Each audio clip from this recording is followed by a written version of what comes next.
সত্যের সাথে চলি, হকের কথা বলি। হক এন্টারটেইনমেন্ট আর্ট। আসসালামু আলাইকুম।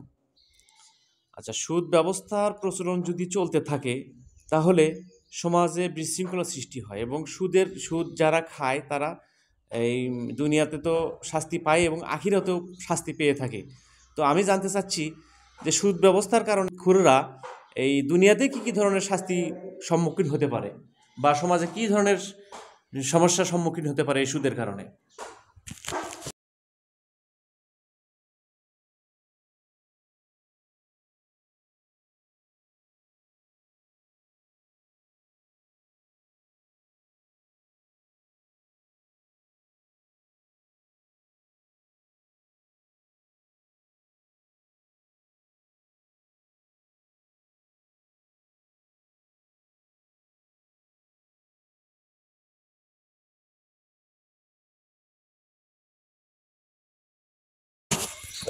নাহমাদুহু ওয়া নুসাল্লি আলা রাসূলিল কারীম, আম্মা বাদ। সমস্ত প্রশংসা সে মহান আল্লাহ পাকের জন্য, দরুদ ও সালাম বর্ষিত হোক।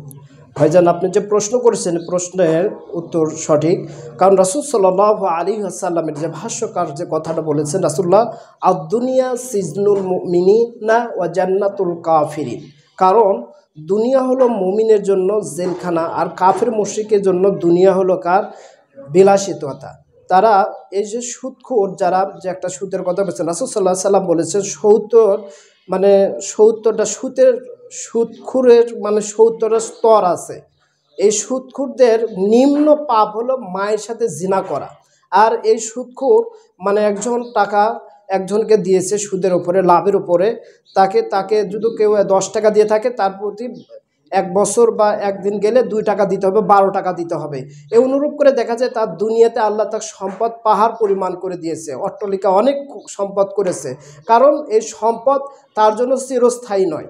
দুনিয়াতে যে এখন আল্লাহ রাসূল সাল্লাল্লাহু আলাইহি সাল্লাম বলেছেন, আল্লাহ পাক বলছেন, তোমাকে আমি দুনিয়াতে সম্পদ দেব, এর পাশাপাশি এমন কিছু বেধি দেব, এমন কিছু ব্যারাম দেব, এমন কিছু তোমাকে পরীক্ষায় ফেলবো, এই সম্পদ নিমিষে তোমার সম্পদটা নষ্ট হয়ে যাবে। তার মধ্যে থেকে এক, মানুষ যারা সুদ খায়, এদের সুদখোরের ভিতরে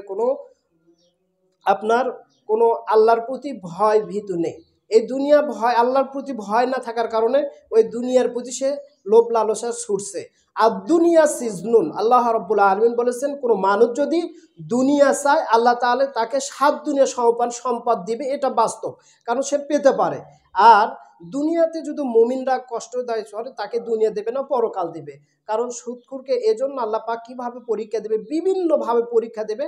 তার হলো বিভিন্ন পর্যায়ে, এক পর্যায়ে হয়তো বা দেখে যেছেন আপনি অনেক সম্পদের অধিকারী হয়েছেন, সমাজে একজনের প্রতি এই যে টর্চার করে, টাকা জুলুম করে, অন্যায়ভাবে জুলুম করে টাকা পয়সাগুলো লুটে পুটে নিচ্ছেন, এই সম্পদটা এক রাতেই আপনার নিমিষে চলে যেতে পারে, ধ্বংস হতে পারে।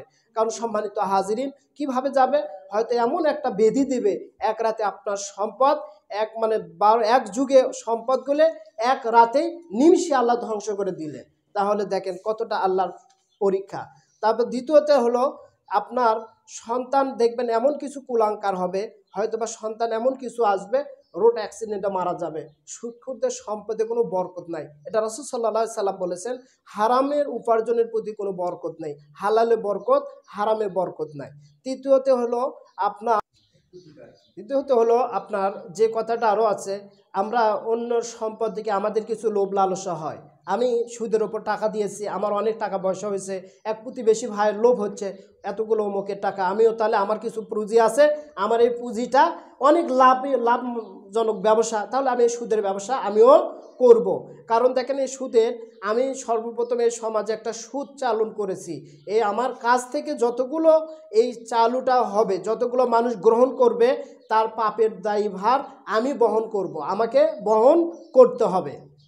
সম্মানিত হাজরিন, এই যে লোভ দেখে আমি ধরেন আপনার কাছ থেকে কর্সা নিয়েছি, একজনের কাছ থেকে কর্সা হাসানা নেওয়া হয়েছে, আর কর্সা হাসানা নেওয়া হয়েছে, নেওয়ার পরে লাভের মানুষের জুলুমের ক্ষেত্রে মানে অত্যাচারের ক্ষেত্রে আমি আপনার কাছ থেকে যে কর্সা হাসানা নিয়েছি, আমি কর্সা হাসানাটা এমন এক পর্যায়ে ভুলে গিয়েছি, মানে সুদ দিতে দিতে প্রয়োজনীয় হয়ে গেছে, হয়রানি হয়ে গেছে টর্চারের ক্ষেত্রে। কারণ যেটা আমাদের রাসূল সাল্লাল্লাহু আলাইহি সাল্লামের আদর্শ নীতি, যেটা কর্সা হাসানা, বিনা লাভে মানুষের উপকারী করা হয়, আজকে সেই প্রথাটা পিছে পড়ে গেছে।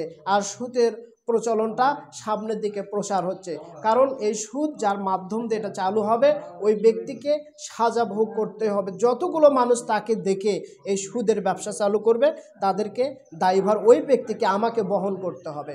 সম্মানিত হাজির, সঠিক তথ্য পেয়ে গিয়েছেন।